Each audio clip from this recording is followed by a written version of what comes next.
Hey everybody, welcome to my series going through the second edition of Transformative Nursing in the NICU.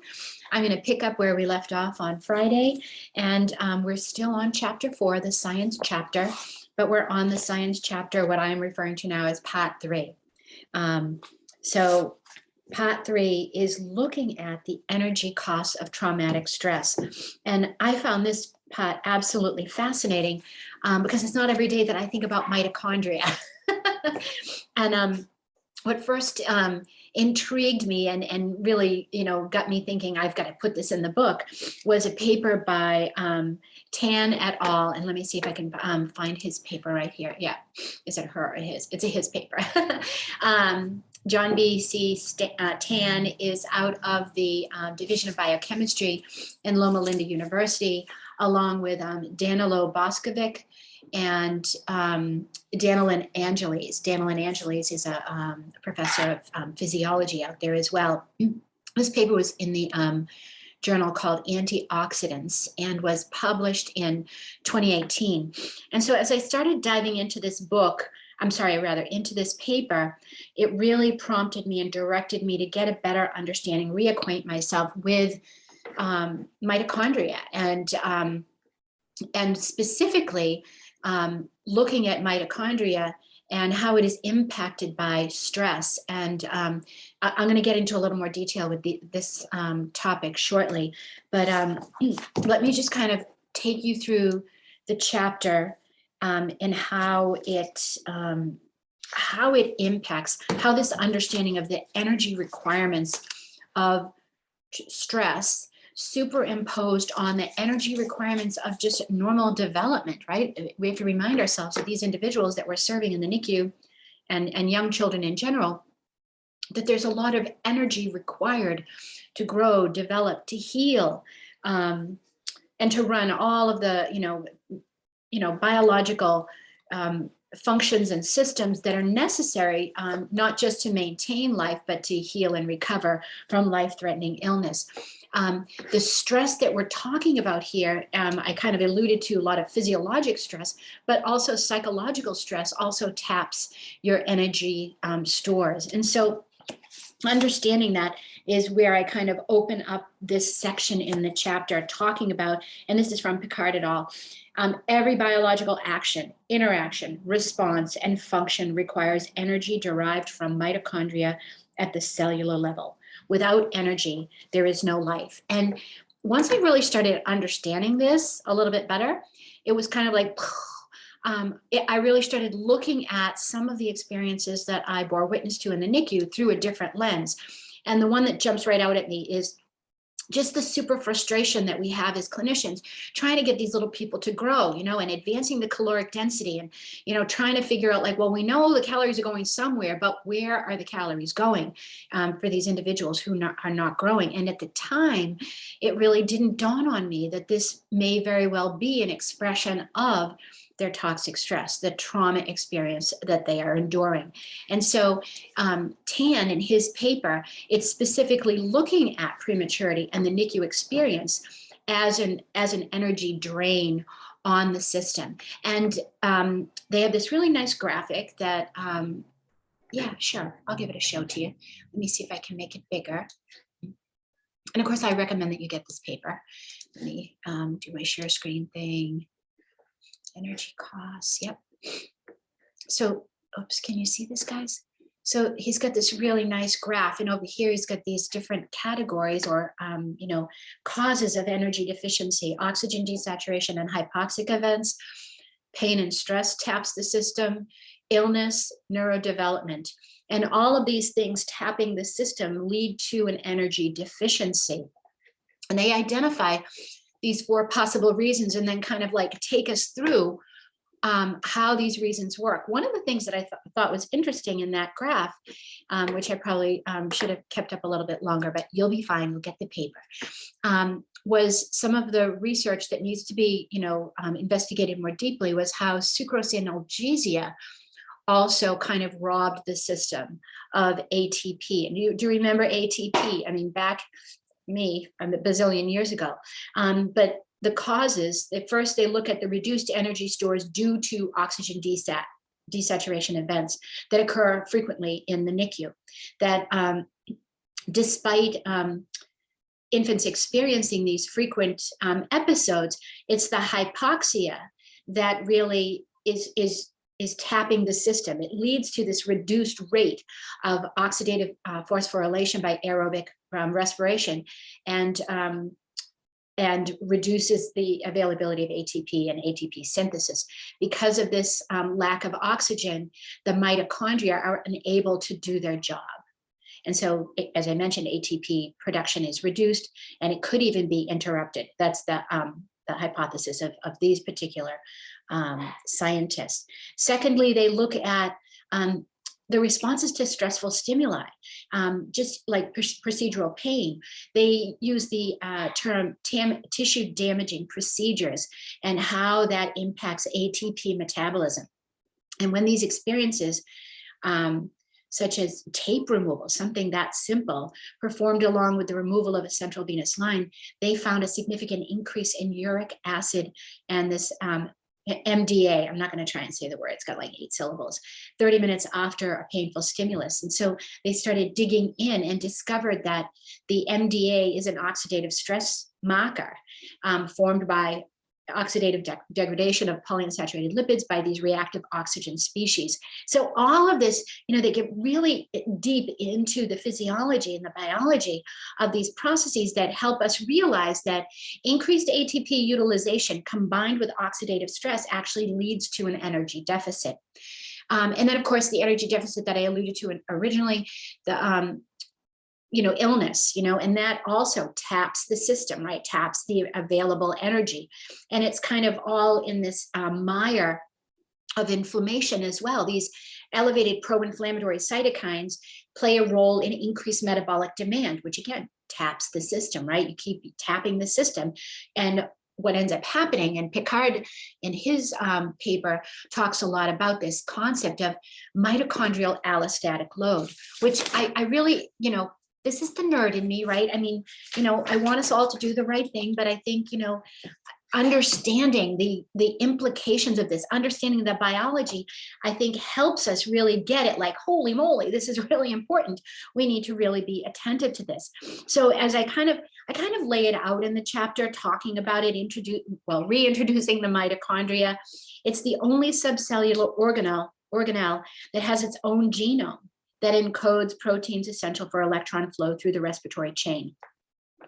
And I remembered, mitochondria in relationship to DNA and that sort of thing in the genome, particularly though when I was thinking of, some of those stranger diseases, and now they're escaping me right now, but that were related to mitochondria and that sort of thing. But again, outside of that, I'd not really thought about, the powerhouse of the cell and how it is impacted by life-threatening illness, severity of illness, the developmental demands on the individual, just, as a normal evolution of, their developmental trajectory, and then, throw into the mix the trauma, the toxic stress, the maternal separation, all of this kind of stuff that's hitting these little individuals. You can really understand why they are so vulnerable to experiencing an energy deficit, and then all of the implications of that, right? So it's not a straight line, but if you think about, if you don't have enough gas in the car, how far are you going to get to go? Think about from the human body. If you don't have enough energy circulating in the system, how far is this body going to be able to expand, to grow, to evolve? We see that lots of these individuals that survive prematurity have reduced cerebral volumes in a variety of different areas of the brain. We know that they have oftentimes they may have stunted somatic growth. Really understanding this really helps us say, holy moly, maybe we need to buffer this trauma. We need to be attentive and tune into these expressions of stress, because this is what's happening.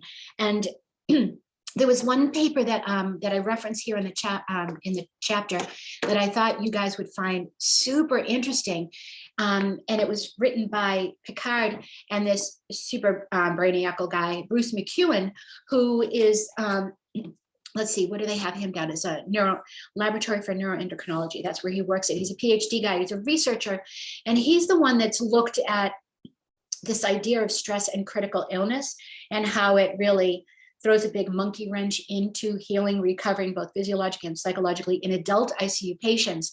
And his work is broad sweeping and has been actually referenced significantly in lots of NICU research. I think of Tiffany Moore, who based some of her original papers, I think they were original, I could be misquoting her, but where she was taking his theory of allostatic load as a consequence of critical illness and bringing it into the NICU and highlighting how this exposure to this chronic stress or this allostatic load, right, a lot of stress, which is mediated by inflammation, and how it can confound a lot of the other morbidities that we see in neonatology that are also mediated by inflammation. She looked at necrotizing enterocolitis, IVH, BPD, ROP. So, lots of these, inflammatory mediators are being cranked up in the setting of allostatic load.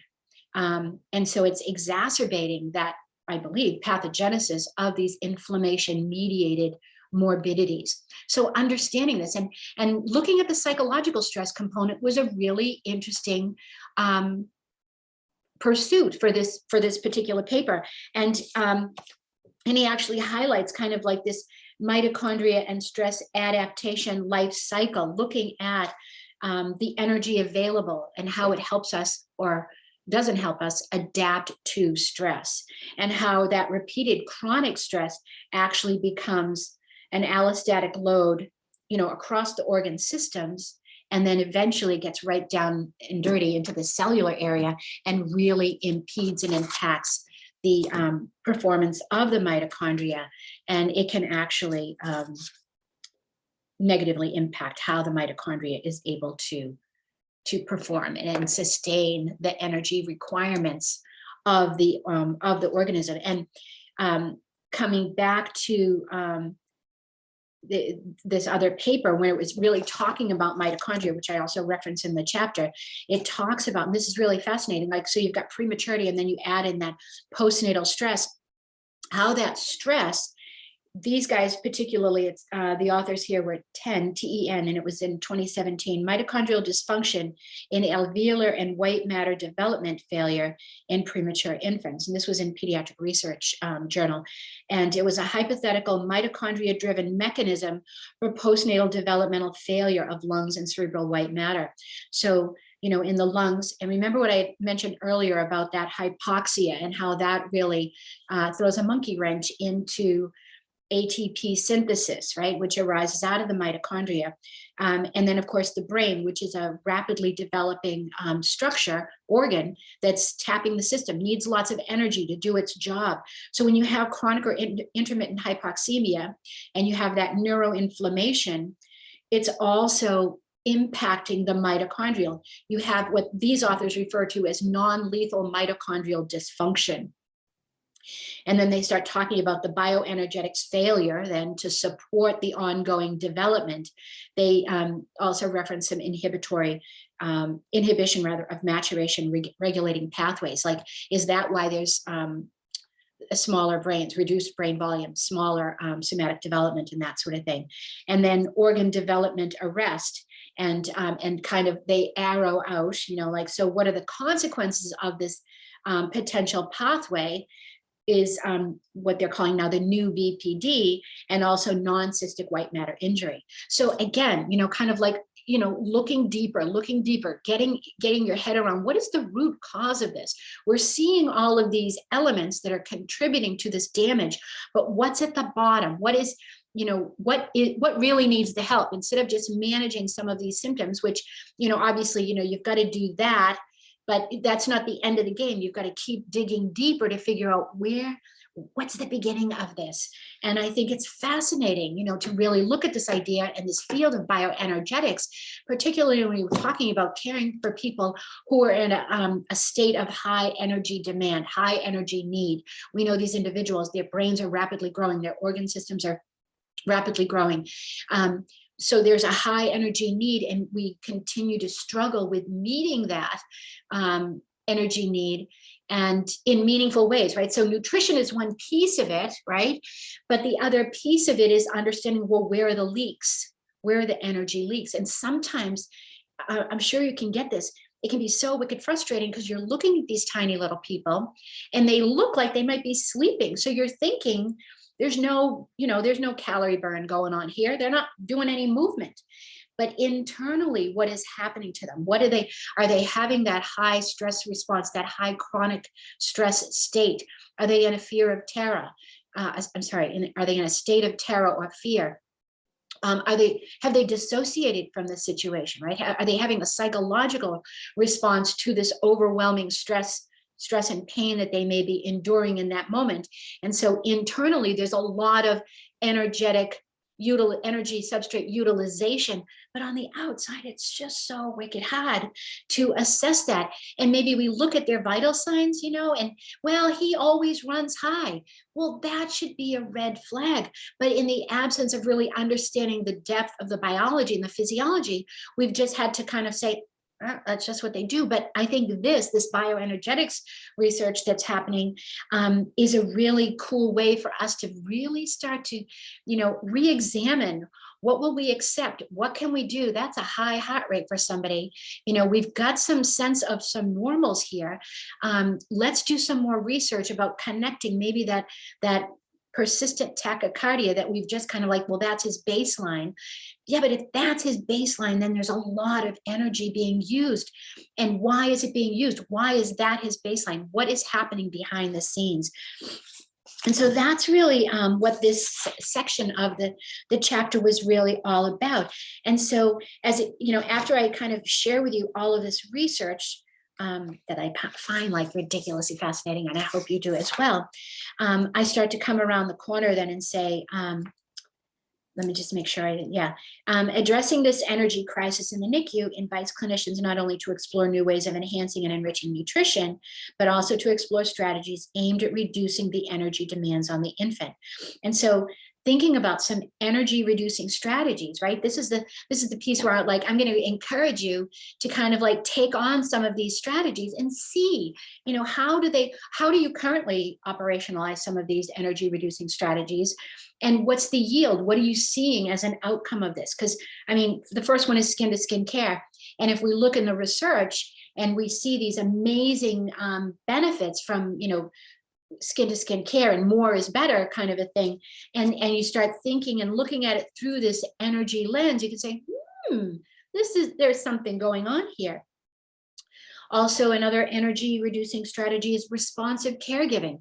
I'm doing this other chapter for the NCC group, and I wanted to include this idea and this understanding that I've extracted from the work of Bruce Perry and his neurosequential model, is that idea of reciprocal relationships, right? That we now know that infants, particularly during the first 2 months of life, are significantly vulnerable to relational poverty.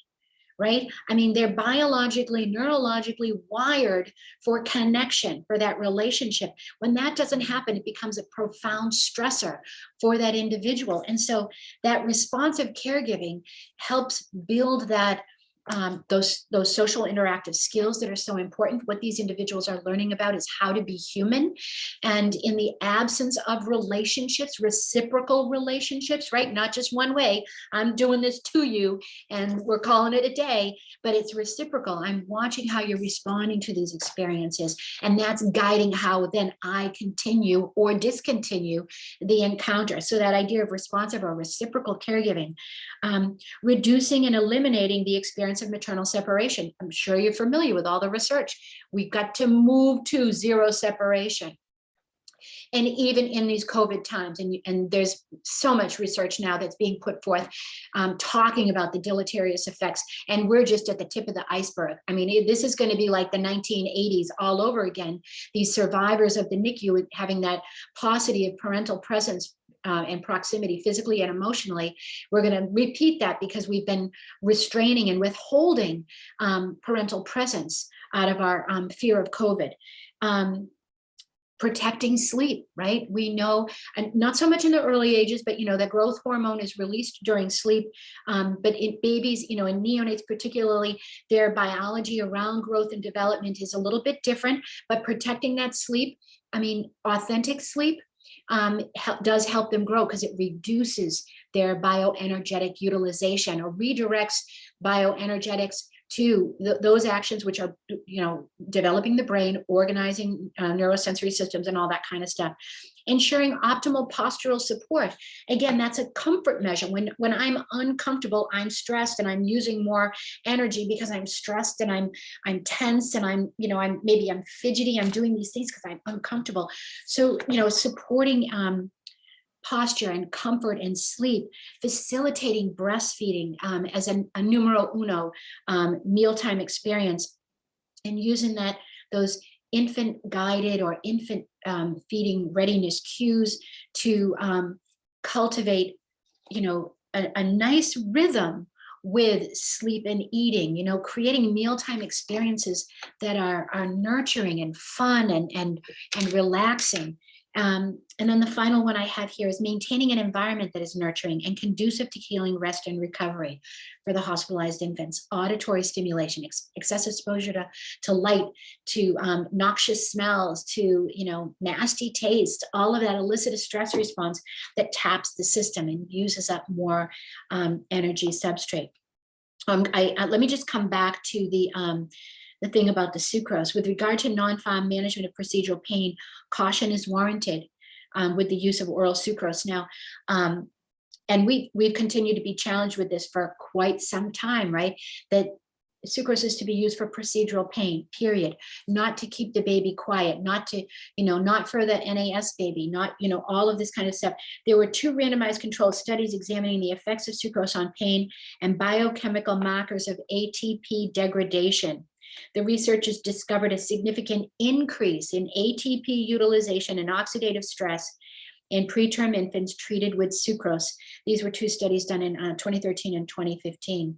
Additional research is needed, and the prudent use of sucrose is indicated to minimize any potential adverse sequelae. And then I just kind of referenced Stevens 2018 demonstrated that 0.1 ml of a 24% sucrose solution is the minimally effective dose to treat pain associated with a single heel lance in infants ranging between 24 and 42 weeks gestation. So again, I know it can be really overwhelming, and if they're fussing and you feel like you can't do anything, they do quiet with a little squirt of sucrose, but it's not the right thing to do, and it can't be used indiscriminately because there are consequences that are coming to bear. So we need to be mindful of that as well. And then I just kind of pulled together my summary, and this is the summary of the science segment, the science chapter of the book. The structural regions of the brain and body that grow the fastest are the most metabolically active and most susceptible to the negative effects of early life adversity, from an NEI perspective, from an epigenetic perspective, and from an energy perspective. Early life adversity mediated by toxic traumatic stress activates central, peripheral, cellular, and epigenetic processes in an effort to adapt to the stressor. All of these tap the energy system. The HPA axis is functionally responsive to stress signals as early as 22 weeks gestation. So again, important information that we need to use to integrate into how we engage with these individuals. The most potent activator of a stress response is maternal separation. Parents are the most potent regulators of HPA axis reactivity as well. And so again, right, if you're looking for that gold standard, if you're looking for that intervention that's going to give you the biggest bang for your buck, they're right there. It's the parents. They're going to help reduce the stress and trauma of this individual. They're going to help reduce those epigenetic modifications through DNA methylation. They're going to help reduce the inflammation that is a co-occurrence with the stress response as outlined by the neuroendocrine immune network. And they're going to reduce the energy utilization, the ATP utilization of that individual. And so all of that can be redirected to help grow and optimize the developmental outcomes of this individual. So I hope you found this as fascinating as I did.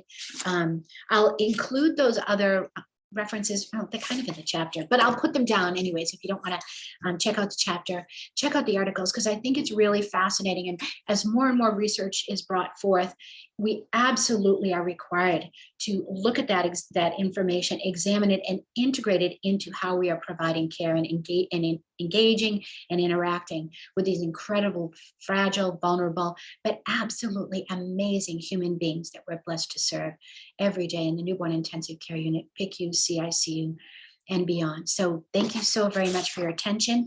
Tomorrow's session, I'm going to bring you into chapter 5, and that's called the soul chapter. And that's when we talk about the science of human caring. We talk about, let's see, I'm going through this, quantum physics and consciousness, and then spirituality and quality caring. And so I may very well do the same thing with the soul chapter, is break it into those subheadings, and invite you to ask me questions, throw your comments down below the video. And thank you so very much. I really appreciate it. And I hope you find this relevant. So take care and care well. Bye.